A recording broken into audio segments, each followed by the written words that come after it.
Hollywood has officially picked a winner in the greatest animation civil war of our time. In one corner, the undisputed champion of the West, the technological and emotional powerhouse known as Pixar. In the other, the revered master of Eastern artistry, the soulful and surreal dreamweavers at Studio Ghibli. For decades, fans, critics, and families have passionately debated which of these two titans is truly the best.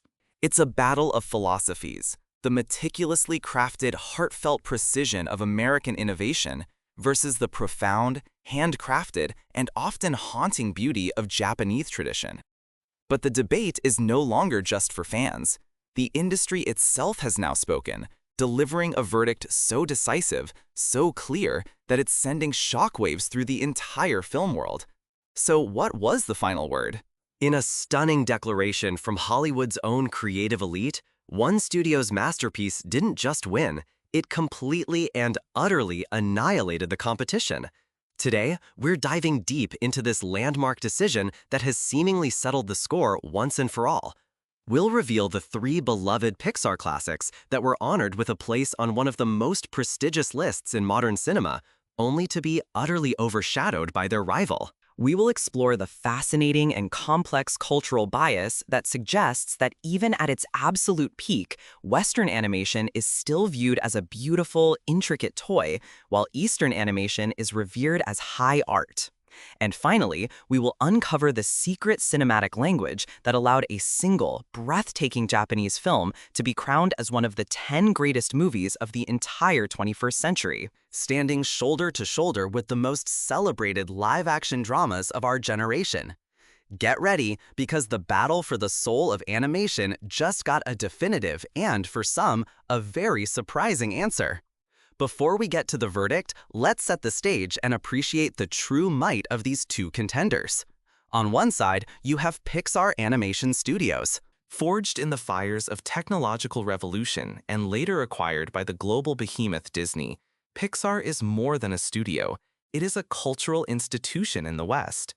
They didn't just popularize computer-generated animation, they perfected it, turning it into a medium for telling stories of incredible emotional depth and universal appeal. Think of the Toy Story franchise, a series that has grown up with an entire generation, evolving from a simple tale about talking toys into a profound meditation on friendship, loss, and the passage of time. They gave us the profound psychological exploration of a child's mind in Inside Out, a vibrant and respectful celebration of Mexican culture and family in Coco, and the heartbreaking story of a lonely robot cleaning up a desolate Earth in Wall-E. Each film is a technical marvel, with every pixel polished to perfection, and an emotional journey meticulously engineered to resonate with the widest possible audience. They are the kings of the mainstream, the masters of the four-quadrant hit that delights children and makes their parents weep.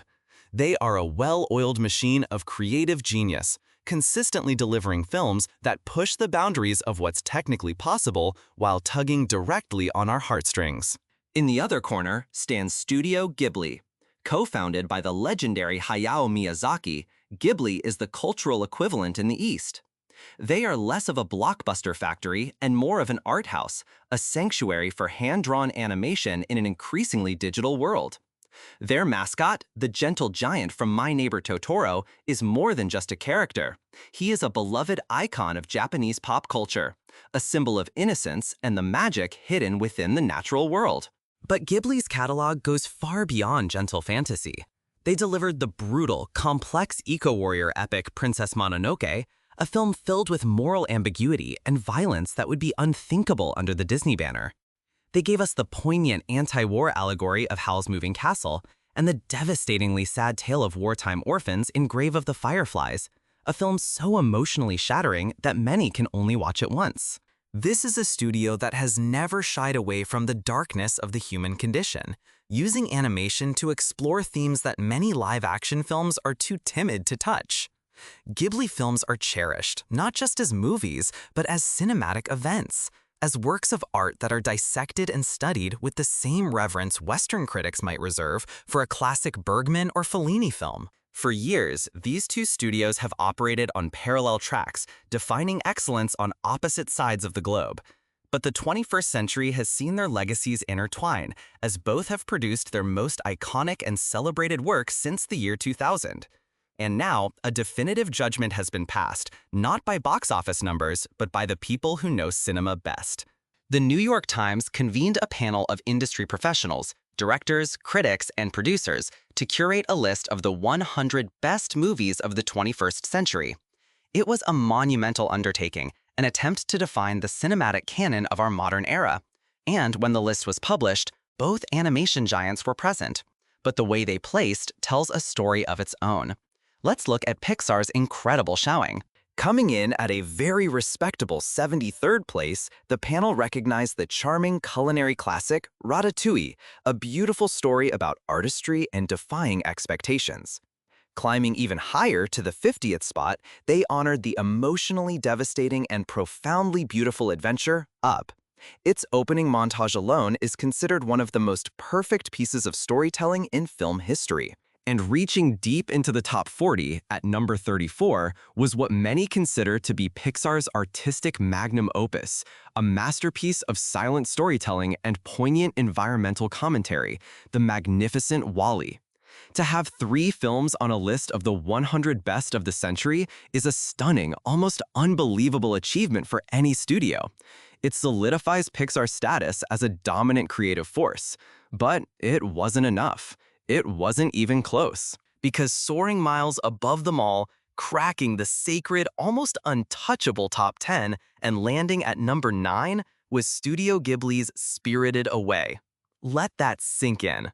WALL-E, Pixar's highest entry, was at 34. Spirited Away was at 9. This wasn't just a narrow victory. This was a blowout. Ghibli's masterpiece wasn't just ranked higher than Pixar's best. It was ranked higher than dozens of celebrated live-action classics, placing it in the pantheon of the absolute greatest films of our lifetime. The question is, how? How did a hand-drawn Japanese film so thoroughly trounce the polished, universally adored darlings of Hollywood? To understand this, we have to look beyond the films themselves and into the very perception of animation as an art form. The New York Times list, being voted on by American industry professionals, naturally had a built-in bias towards Hollywood movies. This makes Pixar's triple feature on the list both impressive and, to some extent, expected. They are the home team after all. But this is precisely what makes Spirited Away's top 10 finish so earth-shattering.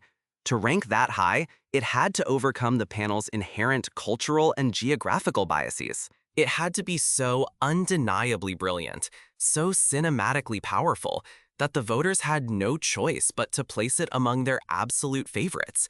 This wasn't a matter of quantity versus quality. It was a statement about the perceived artistic ceiling of the two studios. If you've ever felt that Ghibli films just hit differently, that they tap into something deeper and more mysterious than even the best Pixar movies, do us a favor and hit that like button, because we are about to peel back the curtain on why Hollywood's own elite seem to agree with you, viewing Ghibli as a higher form of art. The core of the issue lies in a fundamental cultural divide. Let's be brutally honest. In the West, for all its progress, animation is still largely treated as a genre, not a medium, and more often than not, it's considered the kids' genre.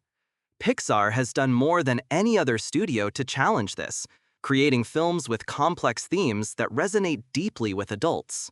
But at the end of the day, they are still shackled by their association with Disney and the commercial necessity of being family-friendly.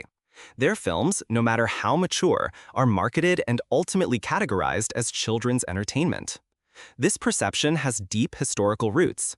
In the United States, the art form was largely defined for half a century by the Walt Disney Company, which focused on adopting fairy tales and children's stories. This cemented a powerful, generation-spanning association between animation and youth. Even with the rise of adult animation on television, the feature film landscape in the West remains overwhelmingly dominated by the family-friendly four-quadrant blockbuster model. Studios are beholden to shareholders and massive marketing budgets, creating a commercial ecosystem that inherently discourages the kind of profound artistic risk-taking seen in Ghibli's work. A film must appeal to a child in America, a teenager in Brazil, and a grandparent in Germany to justify its $200 million budget. This financial reality, more than any lack of talent, often puts a ceiling on the thematic complexity of mainstream Western animation.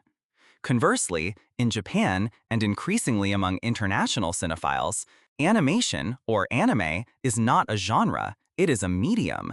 It is a canvas as broad, as deep, and as limitless as live-action filmmaking. It can be for kids, yes, but it can also be for adults. It can be horror, it can be political thriller, it can be slice-of-life drama, it can be existential philosophy. Studio Ghibli, and Hayao Miyazaki in particular, embodies this artistic freedom. His films are not afraid to be strange. They are not afraid to be frightening.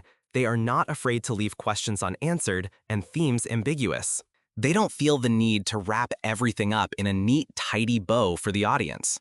This liberation from the family-friendly box is what allows critics and filmmakers to engage with a film like Spirited Away, not as a great animated movie, but as a great movie, period.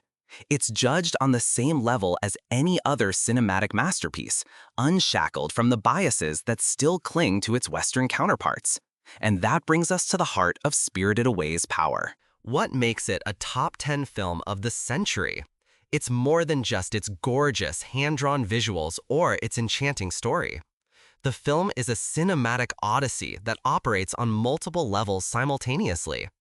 On the surface, it's a fantastical coming-of-age story, an Alice in Wonderland for Japanese folklore. But beneath that, it's a powerful and poignant allegory for so many things. The erosion of cultural tradition in the face of rampant consumerism, the frightening journey from childhood to adulthood, and the struggle to retain one's identity in a world that wants to consume you. One of Miyazaki's greatest techniques, highlighted by critics, is his mastery of contrasting the mundane with the magical. He grounds his fantastical worlds with quiet, everyday details. Think of the iconic silent train scene in Spirited Away. Chihiro and her companions simply sit on a train that glides over a vast, shallow sea. There is no dialogue, no major plot development, no action sequence. It is a moment of pure, quiet contemplation. This technique has a name in Japanese aesthetics, ma. It refers to the empty space, the pause, the interval between things. While Western filmmaking often fears violence and empty space, seeking to fill every second with action, dialogue, or music, Miyazaki masterfully uses ma to create atmosphere, allow for introspection, and give his scenes room to breathe. These moments are not empty. They are full of unspoken emotion and meaning. They invite the audience to participate in the film, to reflect on what they are seeing and feeling, rather than being told what to feel. This is a fundamentally different approach to cinematic pacing. Pixar films, while beautifully paced, move with a relentless forward momentum. The narrative is always pushing ahead, the jokes are landing, the emotional cues are firing. It's an incredibly effective but distinctly directive style of storytelling. Think also of the film's rich symbolism. The bathhouse itself is a complex metaphor for modern Japan, a place where ancient gods and spirits come to be cleansed from the filth of the modern world. Chihiro's parents being turned into pigs is a blunt, unforgettable critique of mindless consumerism. The act of having her name stolen by the witch Yubaba is a powerful representation of losing one's identity in the face of an oppressive system. Every frame of Spirited Away is drenched in layers of cultural and thematic meaning that reward repeat viewings and deep analysis. It is a text to be studied, not just a story to be enjoyed. Furthermore, the legacy and impact of Spirited Away extend far beyond this one list. In 2003, it accomplished the near impossible by winning the Academy Award for Best Animated Feature Film. It remains the only hand-drawn, non-English language film to ever win the award, a testament to its undeniable power to transcend cultural and linguistic barriers. That Oscar win wasn't just a trophy, it was a watershed moment. It forced the Western film establishment to take anime, and by extension, international animation, more seriously than ever before. It opened the floodgates for a new wave of anime distribution and appreciation in the West, paving the way for future hits and influencing a whole generation of Western animators and directors who saw in Miyazaki's work a new possibility for what their medium could achieve. Its worldwide gross of over $300 million also shattered the myth that artistically ambitious, culturally specific animation couldn't be a global commercial force. It proved that audiences were hungry for something more than the familiar. In the end, this stunning verdict from the New York Times isn't an indictment of Pixar. To call Pixar anything less than brilliant would be absurd. WALL-E, Up, and Ratatouille are timeless masterpieces that will be loved for generations. But the film industry's choice reveals a deep-seated reverence for a different philosophy of filmmaking. When the cinematic establishment was asked to identify true, lasting greatness, they valued artistic ambition, cultural profundity, and untamed imagination over technical perfection and mainstream polish. The conclusion is clear. Pixar makes some of the greatest animated movies the world has ever seen. But the verdict from their own peers is in. Studio Ghibli makes some of the greatest movies the world has ever seen, period. But what does this mean to you, the viewer? Do you agree with the critics and the industry insiders? Is the wild, artistic soul of Ghibli truly superior? Or does the emotional, technical perfection of Pixar hold the crown in your heart? Let us know your champion in the comments below, and make sure you're subscribed for more deep dives into the films that define our world. The question remains for all of us. In the powerful art of storytelling, does the heart respond more to a perfect, polished story, or to a wild, beautiful, and unforgettable